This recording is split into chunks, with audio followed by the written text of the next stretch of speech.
Suitable की परिभाषा क्या है?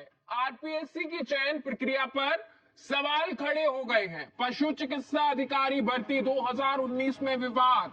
भर्ती विज्ञापन में नहीं लिखी सूटेबल की परिभाषा, तो परिणाम में एससी एसटी के 102 पद रिक्त छोड़े हैं। न्यूनतम उत्तीर्णांक नहीं होने से 102 पद रिक्त छोड़े गए हैं, लेकिन कहीं नहीं बताया कि न्यूनतम उत्तीर्णांक कितने हैं, यानी कि उत्तीर्ण होना है तो न्यूनतम नंबर कितने चाहिए होंगे। दिव्यांग जन के साथ तो कर दिया बड़ा अन्याय।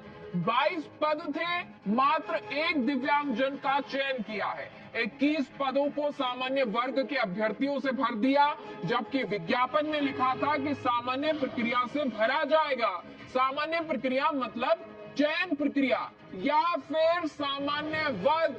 क्या कुछ कहना चाह रहा था विभाग? जो पहले से यूटीबी में वीओ लगे हुए वो अयोग कर दिए गए। तो एमबीसी ईडब्ल्यूएस की 41 सीटें सामान्य से भरी हुई हैं। तो ऐसे में फिर दिव्यांग जन कहां जाएंगे, क्योंकि उनके साथ तो हो गया अन्याय। तो 5 साल अटकी रही भर्ती, अब परिणाम आया तो विवाद हो गया। पशु चिकित्सा अधिकारी भर्ती 2019 का ये मामला है। आरपीएससी के परीक्षा परिणाम को लेकर सवाल खड़े हो गए हैं। भर्ती में एससी के 173 और एसटी के 138 पद थे आरक्षित, और इनमें एससी के 39 और एसटी के 63 पदों को रिक्त छोड़ा गया है। प्रेस नोट में आरपीएससी ने बताया पद रिक्त छोड़ने का कारण और कहा कि न्यूनतम उत्तीर्णांक प्राप्त अभ्यर्थी नहीं होने से पद रिक्त छोड़े गए हैं। ज्यादा जानकारी ले लेते हैं, सहयोगी काशीराम हमारे साथ जुड़ गए हैं। काशीराम, क्या कुछ जानकारी? ये पूरा मामला इतने लंबे टाइम बाद भर्ती और उसमें भी विवाद।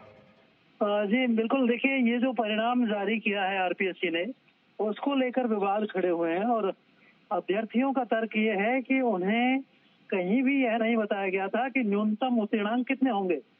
भर्ती का जो विज्ञापन था या जो नियमावली थी, उसमें कहीं भी स्पष्ट नहीं था कि कितने अंक वाले अभ्यर्थी उत्तीर्ण माने जाएंगे और कितने अंक वाले अभ्यर्थी अनुत्तीर्ण माने जाएंगे। तो ऐसे में जब कोई क्राइटेरिया ही तय नहीं किया गया था, तो ऐसे में जो अभ्यर्थी मेरिट में आ रहे हैं उनका चयन होना चाहिए।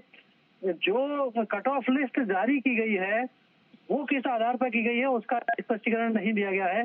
तो उसी बात को लेकर अभ्यर्थी रोष जाहिर कर रहे हैं, आक्रोश जता रहे हैं। उन्होंने deputy CM doctor Premchand Bairwa से भी मुलाकात की है। उन्होंने जो जवाहर सिंह बेडम है पशुपालन राज्य मंत्री, उनको भी ज्ञापन दिया है। किरोड़ी लाल मीणा को भी ज्ञापन दिया है। तो इस तरह से अभ्यर्थियों का कहना है कि आरपीएससी ने जब भर्ती के जो विज्ञापन था उसमें ही यह साफ नहीं किया था कि किस आधार पर चयन होगा। जो चयन प्रक्रिया थी उसके आधार पर जो अभ्यर्थी चयनित हो रहे हैं, जी चयनित होने चाहिए थे, उनको इसमें शामिल नहीं किया गया परिणाम में। तो निश्चित रूप से और इसीलिए वो इतना ठगा हुआ महसूस भी कर रहे हैं। बहुत बहुत शुक्रिया आपका काशीराम इस तमाम जानकारी के लिए।